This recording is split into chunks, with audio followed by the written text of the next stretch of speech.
He looked me in the eye, raised his champagne glass, and said, "To everyone who built this family, and to those who simply watched from the sidelines." 300 people laughed. My daughter looked down at her plate. Her new husband reached for her hand under the table, and I sat there in my navy dress, the one I'd bought on clearance because I'd spent most of my savings on her rehearsal dinner, and I felt the heat rise up my neck the way it always does when I'm trying very hard not to cry in public. I didn't cry. I had been waiting 31 years for that moment. I could wait another 20 minutes. I took a job at Hartley Regional Hospital the summer my daughter was 18 months old. Night shift. Medical records. Not glamorous, not well paid, but it had benefits, and it was steady, and steady was everything when you're raising a baby alone, in a town where your name means nothing and your credit score means even less. Her father had been gone since she was 4 months old. I don't say that with bitterness anymore. I said it with bitterness for about 15 years, and then I just got tired of carrying it. He left. Other people stay. That's the whole story. I named her Rosalie after my grandmother, who used to say that the only things worth keeping are the things you earned with your own hands. My grandmother washed other people's laundry for 40 years. She put my mother through nursing school on that money. I always thought that was the most dignified thing I'd ever heard. Rosalie grew up in a 2-bedroom apartment on Clement Street, in a part of town that wasn't dangerous but wasn't pretty either. She did her homework at the kitchen table while I heated up soup on the stove. She wore hand-me-downs and didn't complain about it. She was, from the time she could string sentences together, one of the most sensible people I'd ever known. Practical. Watchful. She got that from me, I think. Or maybe she just learned it from watching me. I worked nights for 11 years. I slept while she was at school. I was awake when she came home. We ate dinner together every single day of her childhood. That was non-negotiable for me. Whatever else I couldn't give her, I gave her that. A plate of food across the table and somebody who wanted to hear about her day. She was a good student, not gifted in the way that makes teachers talk about you in hushed voices, but solid, consistent.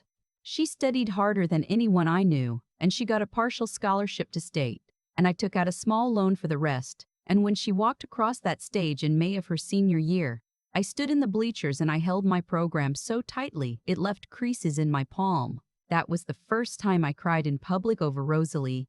It was not the last. She met him the fall after she graduated. His name was Everett. Not a name I'd have chosen, but then I didn't choose it, and she brought him home for Thanksgiving looking the way young women look when they've made up their minds about someone and they just need their mother to agree. I liked him. That's the honest truth, and I want to say it plainly, because it matters to everything that comes after. Everard was quiet and careful, and he looked at my daughter like she was the most interesting person in any room, which, for the record, she is. He worked in environmental consulting. He drove a sensible car. He called me ma'am the first 3 times we met, and then switched to my first name only after I specifically told him to. What I didn't know about Everard was who his father was. What I mean is, I knew his father's name, Whitmore Clegg, and I knew he was a hospital administrator, because Everard mentioned it once in the way young people mention their parents' jobs, casually, assuming everyone finds the information neutral. But I didn't connect the name until much later. There are a lot of hospital administrators in this world, or so I told myself. I should have looked harder. I should have sat with the name a little longer. But I was happy. My daughter was happy. Happiness makes you careless in ways you don't notice until afterward. The thing about Whitmore Clegg is that he ruined 3 people's careers and 1 person's life, and he did it quietly enough that most people in Hartley County still think of him as a pillar of the community. The person whose life he ruined was a man named Darnell. Darnell worked in hospital administration at Hartley Regional for 22 years. He was the one who figured out that the billing department had been systematically overcharging Medicare, not by accident, not through clerical error, but deliberately in a pattern that had been running for at least 6 years. He brought it to a supervisor. His supervisor brought it to Whitmore Clegg, who was then the deputy director. And then, Very smoothly and very quickly, Darnell was placed on administrative leave, pending a review of his own conduct. The review found discrepancies. Darnell was terminated for cause. His pension was voided. His professional license was suspended pending an investigation that dragged on for 4 years and ultimately cleared him of everything. But by then he was 61 years old and his wife had left and his savings were gone. I knew Darnell, not well. We worked different departments, different hours. But I knew him the way you know someone you've passed in a corridor for a decade. You know their face, their coffee order, the way they hold a door. I knew he was a good man. I knew what happened to him was wrong. And I knew, because the hospital is a small world and people talk, that the name at the center of it was Whitmore Clegg. I had a folder. I'd started keeping it years before Rosalie was born, actually. Back when I was young and angry and thought that documentation was the same thing as power. I kept copies of internal memos. I kept the note Darnell gave me the week before he was terminated. Not asking for anything, just passing along some paperwork he thought I should have, just in case. I kept a printout of a billing record that should not have existed. I kept all of it in a manila folder in the back of my filing cabinet, behind my tax returns, and I told myself that someday it would matter. Someday took 31 years. Rosalie called me on a Tuesday in April, about 8 months after she and Everard started dating. She said she had something to tell me and she wanted to do it in person. I said, of course, and I made tea, and I assumed she was pregnant or engaged or changing careers, the usual Tuesday revelations. She sat down at my kitchen table, the same table where she'd done her homework, where I'd served her soup on the nights I was too tired to cook anything else, and she said, "Mom, I know who Everard's father is." I waited. "His father is Whitmore Clegg." I set my mug down. She said, "I figured it out about 2 months ago. I was going through some of Everard's old family photos, and I recognized the name on a plaque in the background. I did some research." She paused. "I know what he did to Darnell. I know you knew Darnell." I looked at my daughter. I tried to read her face the way I had been reading her face since she was 18 months old and couldn't yet tell me what was wrong. She said, "I didn't tell you because I didn't know how." And then time passed, and I still didn't know how. And I kept thinking I'd figure out the right way to say it. She looked at her hands. "I thought if I told you, you'd ask me to end things with Everard, and Everard isn't his father."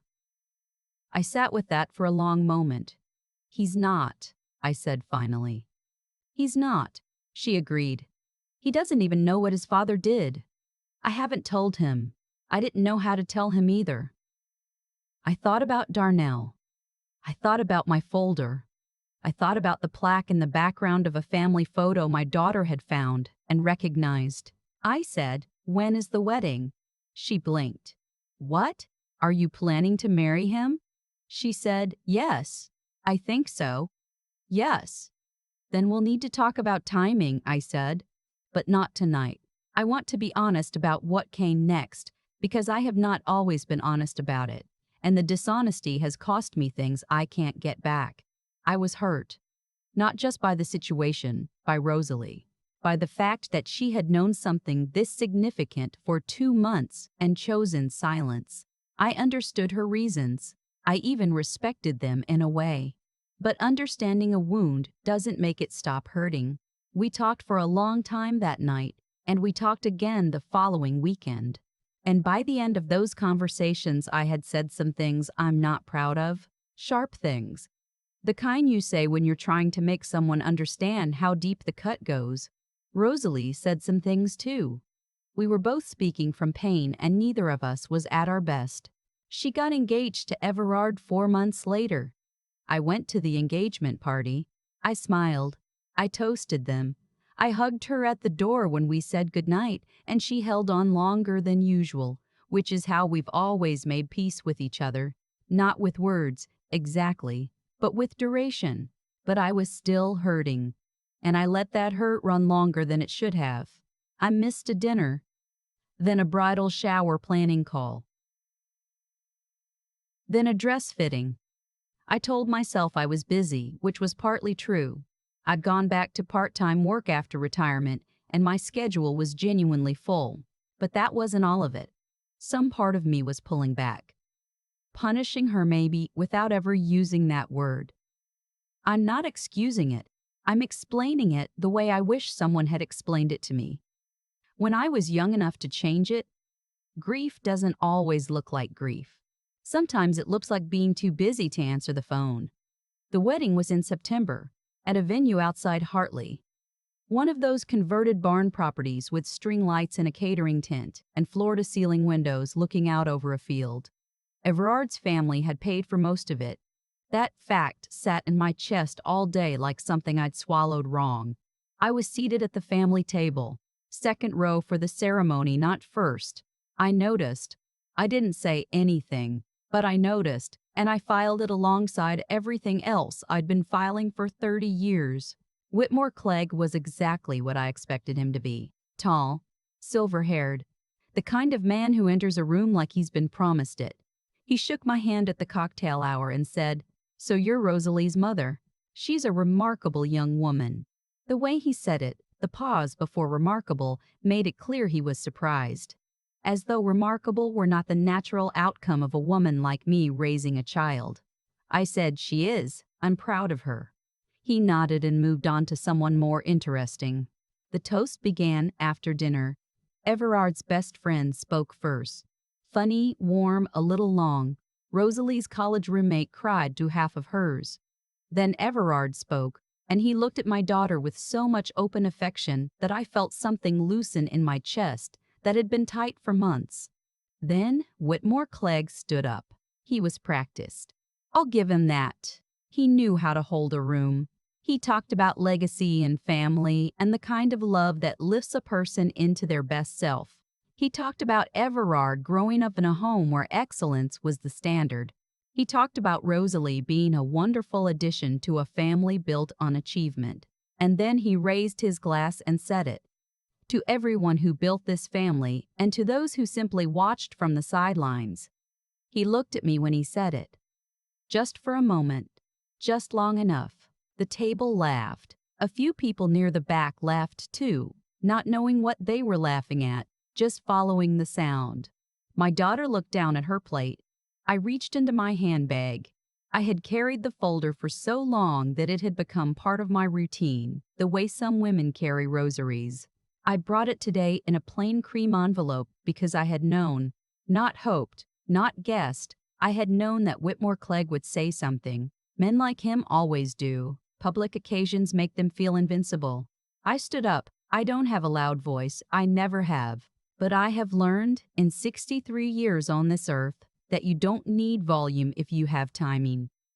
The room was still half laughing, still settling after his toast. I stood up in the pause, and 300 people turned to look at me because a woman standing up in a quiet moment is something people notice.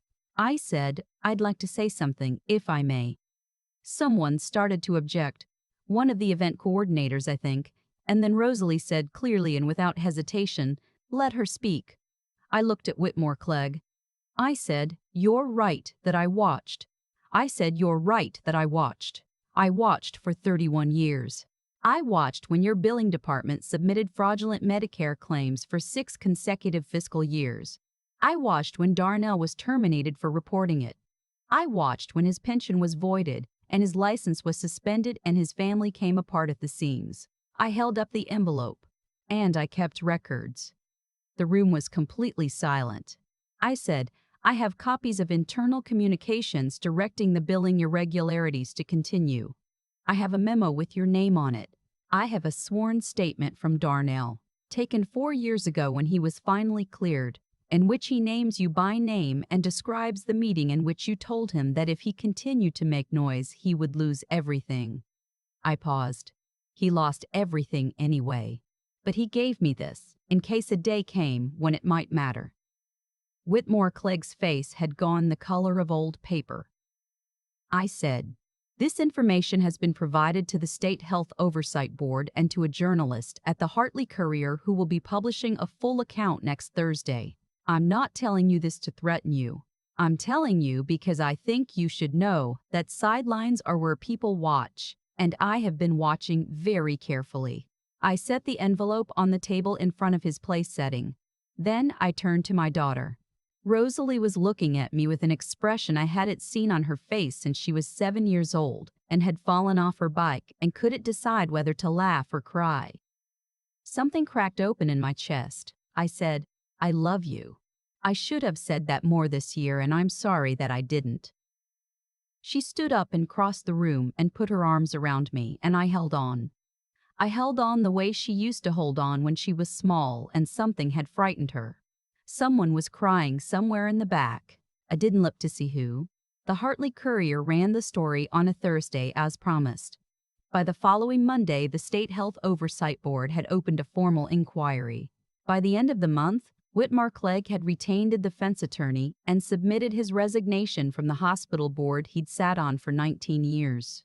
Darnell called me when he saw the article. He didn't say much. He said, "I didn't think you'd still have it." I told him I'm a woman who works in medical records. I keep everything. He laughed. It was a tired laugh, but it was real. Rosalie and I had a long conversation the week after the wedding. Not the kind of conversation where everyone says the right things. The other kind, where you say the wrong things first and work your way toward the truth slowly, like you're both feeling for footing on uncertain ground. I told her that I had been punishing her for keeping a secret, while forgetting that I had kept the same secret from her for most of her life. I had never told her about the folder. I had never told her about the Darnell. I had carried 30 years of quiet fury and called it private, and then I had been angry at her for doing something nearly identical. She told me that she had been so afraid of losing Everard that she'd convinced herself silence was protection, that she told herself every week she'd find the right moment, and every week the right moment didn't come, and eventually she understood that there was no right moment. There was only the moment you chose. She said, "I should have chosen sooner." I said, "So should I." We sat with that for a while. Everard, for his part, handled the revelation about his father with more grace than I would have managed at his age. He was shaken. He was angry at his father, not at Rosalie, not at me. He drove to Darnell's house the following Saturday, and I don't know exactly what was said, but Darnell told me afterward that the young man sat in his living room for 2 hours and mostly listened. That told me what I needed to know about the man my daughter had married. Rosalie brought their son over to my apartment for the first time when he was 11 days old. She handed him to me at the door and said, "His name is Darnell. We decided last week." I looked down at this new, small, serious face. I thought about my grandmother who washed other people's laundry for 40 years and put her daughter through nursing school on the money. I thought about Darnell, who had a file of paperwork to a woman he barely knew just in case. I thought about all the things we carry in silence, and all the things we finally set down. I said, "That's a good name." And I meant it the way I mean very few things. Completely, without reservation, without any part of me holding back.